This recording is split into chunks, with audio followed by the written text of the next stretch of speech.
사람이 자기가 처한 상황을 제대로 잘 알고 지혜롭게 대처하는 것은 중요합니다. 위기가 닥쳤는데도 위기 상황인 줄 모르고 제대로 대처하지 못하면 큰 낭패를 당하게 됩니다. 다윗의 믹담은 우리에게 큰 교훈을 줍니다. 우리가 이 광야 같은 세상을 살면서 여러 가지 어려운 일을 만날 때 어떻게 해야 할지를 잘 보여주고 있습니다.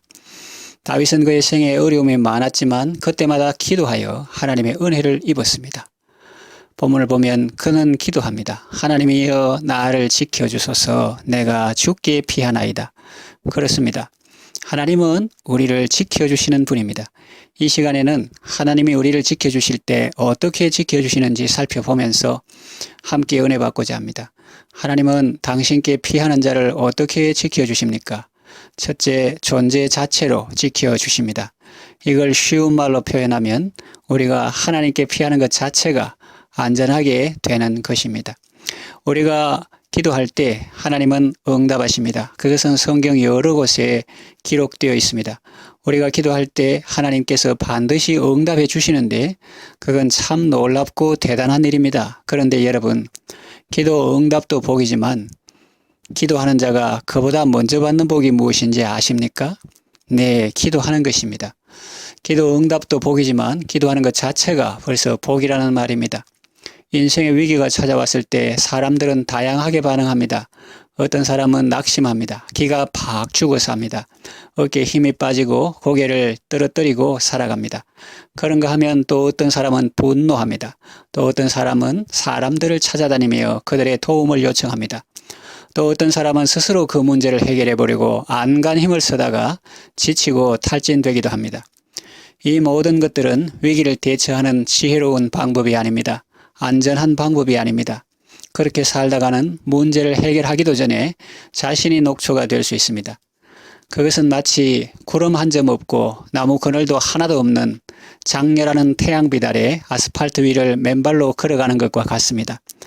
계란도 익혀진다는 그 열기 속을 걸어간다는 것이 쉬운 일일까요? 아닙니다. 쉽지도 않을 뿐만 아니라 아주 위험한 일입니다. 정말로 태양이 뜨겁게 내리비칠 때는 5분도 그 아래에 서 있기 어렵습니다. 그런데 서 있는 것도 아니고 걸어가거나 무슨 일을 하고 있다면 얼마나 위험합니까? 일사병 걸릴 수 있습니다. 쓰러져서 119 신세를 질 수도 있습니다. 기도는 광야 같은 세상을 방황하는 사람이 십자가 그늘 아래에 쉬는 것과 같습니다.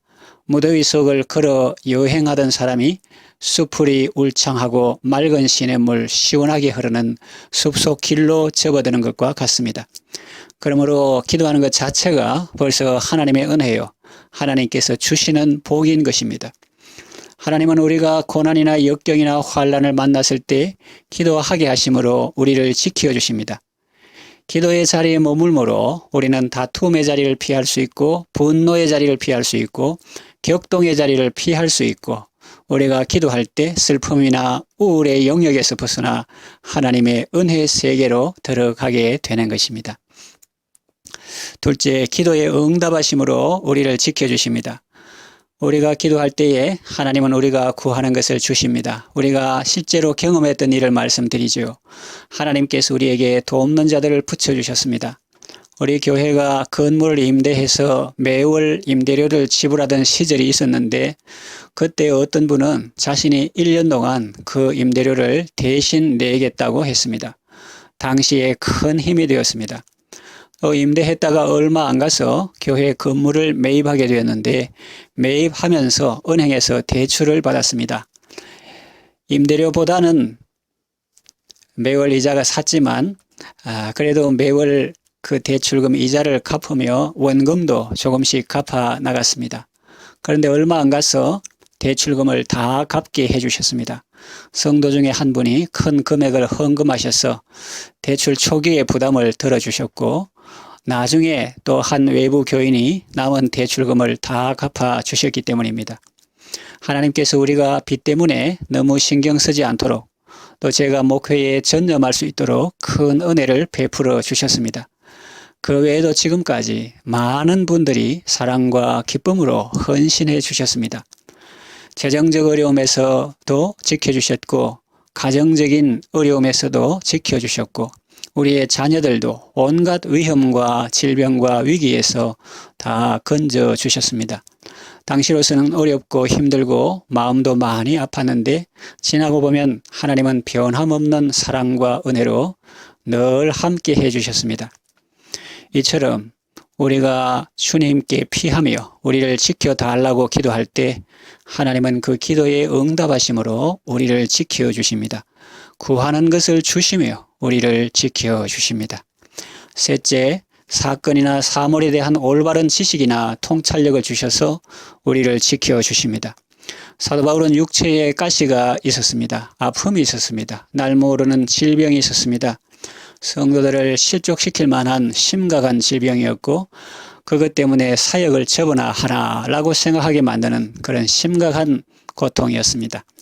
사도 바울은 육체의 가시를 제거해달라고 하나님께 3번이나 간구했습니다. 그런데 가시는 제거되지 않았습니다.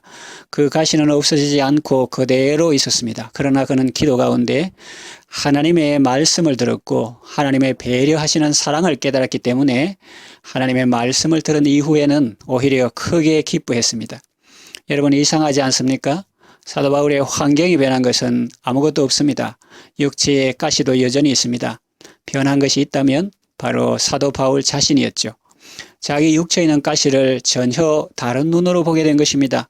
하나님의 선물로 보았고 지속적으로 하나님의 은혜 안에 머물게 하는 울타리와 같은 것으로 보게 된 것입니다.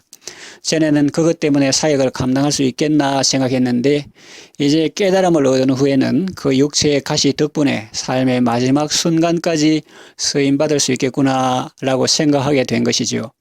가시 때문에의 삶이 아니라 가시가 있음에도 불구하고의 삶도 아니라 가시 덕분에 끝까지 쓰임받게 될 것임을 알고 하나님께 감사했던 것입니다.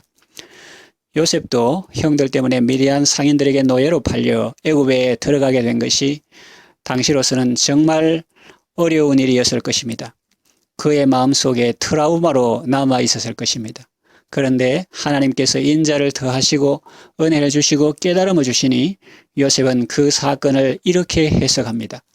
나를 이리로 보낸 자는 여러분이 아니라 하나님이십니다. 하나님께서 여러분과 가족을 구원하시려고 나를 여러분보다 먼저 애굽으로 보내신 것입니다. 그렇게 말했습니다. 하나님은 요셉을 육체적 위험에서 건져주셨을 뿐만 아니라 정신적 위험에서도 건져주시고 영적 위험에서도 건져주셨습니다. 말씀을 정리해 요약합니다. 하나님이여 나를 지켜주소서 내가 죽게 피하나이다. 이것은 다윗의 기도일 뿐만 아니라 우리의 기도이기도 합니다. 하나님이 우리를 지켜주십니다. 기도하게 하심으로 위험 지역에서 벗어나게 하십니다. 우리 영혼을 오해와 분노와 극도의 슬픔과 우울증에서 벗어나게 하십니다. 또 구하는 것을 주심으로 우리를 지켜주십니다. 또 사건에 대한 바른 이해력과 통찰력을 주셔서 우리를 지켜주십니다. 그러니 여러분 이 세상 살다가 어떤 어려움을 만나든지 지켜주시고 보호해 주시는 주님께 피함으로 안전함을 얻고 돌보심을 받고 주님의 은혜로 승리하는 삶을 살아가시기를 바랍니다. 기도합니다. 우리의 피난처가 되시고 방패가 되시고 산성이 되신 주님을 찬양합니다. 하나님은 우리가 어려움이 있을 때 피할 수 있는 피난처시며 우리를 모든 위험과 원수의 공격에서 막아주시는 방패시며 저기 감히 넘볼 수 없는 강한 산성이 되십니다. 어려움이 닥쳤을 때 자신이나 환경만 보고 낙심하고 좌절하지 않게 하시고 전능하신 하나님을 바라보며 다윗처럼 주님께 피하며 주님께 기도함으로 하나님의 지켜주심과 보호하심을 체험하며 그 은혜로 승리하는 삶을 살게 하소서 예수님의 이름으로 기도합니다. 아멘.